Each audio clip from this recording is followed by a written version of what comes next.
It is visible today even by satellite infrared. This canal cut across the island, across the Pine Island Sound, up to the Caloosahatchee River, where they could take the river straight into the Everglades. And they had continuous trade with Indians from the interior to the coast of Florida. And the Calusa were the dominant tribe of southwest Florida. Their name translates into the Fierce Ones. They were a tribe of people that existed until the very end of the 17th century. They probably assimilated with the Coming Creek Indians who called themselves Seminoles, refugees moving from Georgia, running from government persecution. However, the site still exists today and consists of so many components. It's a fascinating archaeological site. Some of the materials found there are shell tools, of just incredibly well-made shell tools. And in the painting you'll see a shell hammer. This is a shell hammer and cutting tool. A handle would go right through here, and this would be used for cutting up wood, making dugout canoes, busting up oyster banks. They use a lot of shell for different purposes, and in the painting also illustrated is an axe. This is a shell blade, which was turned into an axe blade for cutting wood. And this again exemplifies the genius that they had in using the natural resources around them. Also found are many different pottery types from different time periods, but again, the Calusa were such a powerful tribe, they commanded tribute from Indians from every distant shore. Whenever another Indian trader or fisherman came in, he had to pay tribute to the chief. The Spaniards tried to establish a mission down there in 1569 and failed miserably because the Calusa would not submit to the harsh treatment of the Spaniards and the mission working, and they were just too strong and proud of the people to change their ways.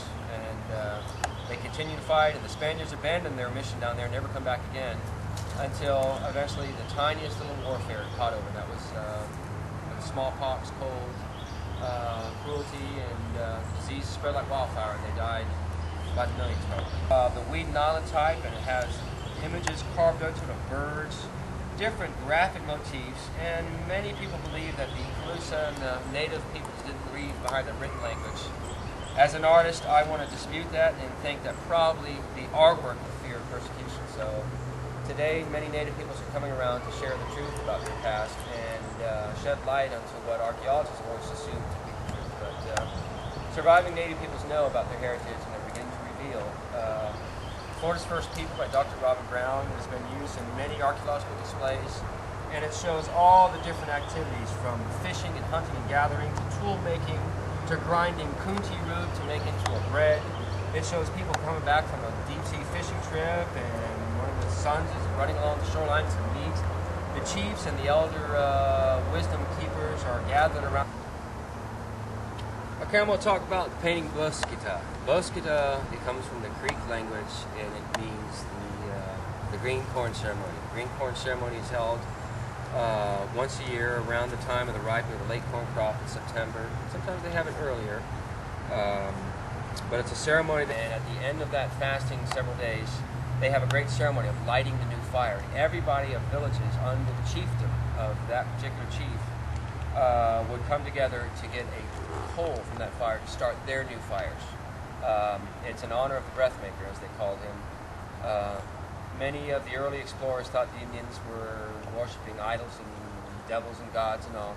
But what was always failed to go through is that they weren't doing that. They were worshiping the one power behind all things, the person who gives us life, the entity, the great power that gives us life. And his finest finery, and these were found in his excavation. And when I looked at the reports, I said this was a great man, so I wouldn't paint him as a holy man. He's during the ceremony of starting a new fire, he's brought fire from the main temple lodge at the council, and he's giving thanks to the Creator for all the wonderful things and all the forgiveness that we need to carry on for the next year. And it was a time of forgiveness and renewal, just like sort of like Rosh Hashanah might be. And in the 1930s, under the leadership of President Roosevelt had started the WPA and the Work Program of America, and archaeological sites were being dug that bring to life the activities that take place. I'm known for archaeological artwork, and I'd just like to say, you know, the past is under our feet. It could be at this spot right here, and you're not watching.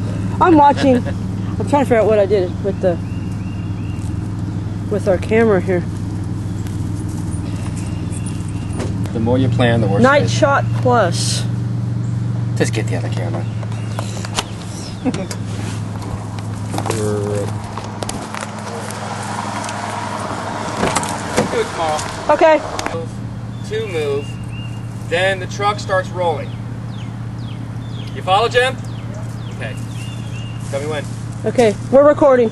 Okay, thank you guys very much for coming in to rathbonesgifts.com to the Dean Quigley Art Gallery. It's been an absolute pleasure to share with you history that is under our feet. It could be right here on this site, that history is under our feet. Cut. You didn't start rolling. Jim? When I do it right here, and then I do it right here again the second time, then the truck starts rolling. I'll follow the camera, and you start picking up speed, and then I'm going to be running. Okay, start again. Guys, I want to thank you very much for coming to rathbonesgifts.com and coming to the Dean Quigley Art Gallery, and I hope you've enjoyed this. You know, this is all about our history, and I love our history, and who knows, history might be right here under your feet. No, right here under your feet. And what I want to share with you is the potential that history is everywhere. And as we continue to do archaeological work in the area, I just want to share with you that anytime you find an artifact, make sure that you keep it and share it with everybody. And I just want to let you know, but thank you very much for coming right those cameras. I just want to...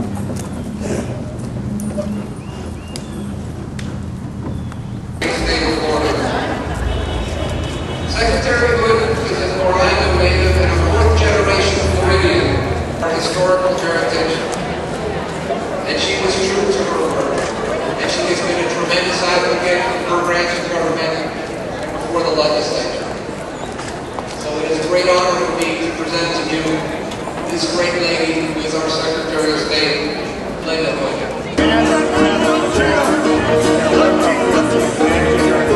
This gentleman here is my agent and all that matter. I'll give him about 35. Did you get one of their cards? Yeah. Okay, that's how you get all of them. I'm out in the woods or hiding in the studio. Yeah, that's a good. I live out in the woods. Where do you live at? St. Augustine, Florida. I'm a licensed sergeant.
Places around the state, and we'd like to offer Steve Blackwell, who has a wonderful ballad about Stetson Kennedy, while we get ready to bring the other band up here. So give us a couple of minutes and we'll be back at you. Thank you.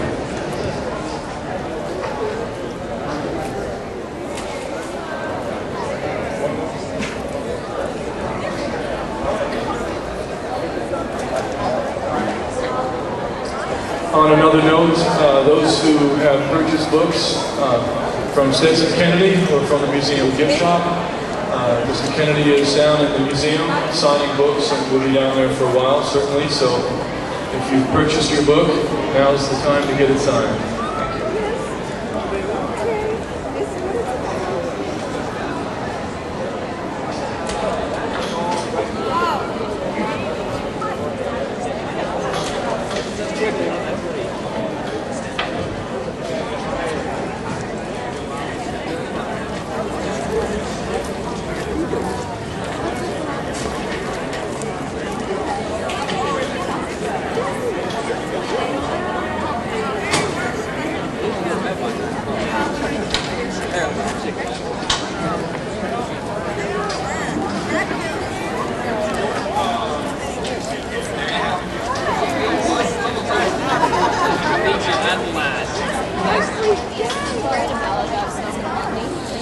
Well, this is fun.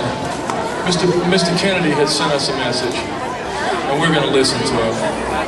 He'd like to wait till he's finished signing books to hear Mr. Blackwell sing, so we'll wait on Mr. Blackwell. Thank you.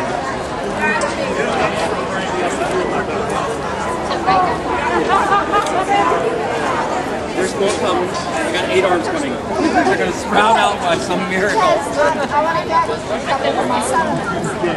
Well, I'd like to share a message with you.